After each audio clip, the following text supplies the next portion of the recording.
Hi guys, it's your girl Didi and welcome to Didi's Kitchen Madness. Today I'm gonna make Geera chicken. Yes, Geera chicken. With Caribbean Flavours sponsored ingredients. First things first, you clean your chicken with some vinegar. Remove all visible fat and skin if you. Then you take a little bit of everything and just throw it in there. Throw in some cardamom, some garlic, some thyme, black pepper, chicken seasoning, and a little bit of jeera. And you mix it all together in the chicken.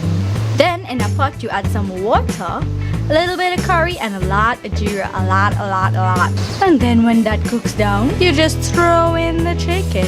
Mix it all together and leave it to cook. And then enjoy your Geera chicken. I hope that you enjoyed this video. Don't forget to like, share, and comment down below. Tag all your friends, invite all your friends, like my page, check me out on all my social media links such as YouTube, Twitter, Instagram, Facebook. And don't forget to click that like button and share. Bye! Remember, eat healthy, stay healthy, be happy. The Geera chicken lashed. Lashed. No lie, even mom loved it. Of course, fresh seasoning is always recommended and preferred, but if you're in a rush and you have no fresh seasoning, Caribbean Flavours got you, man. Caribbean Flavours got you.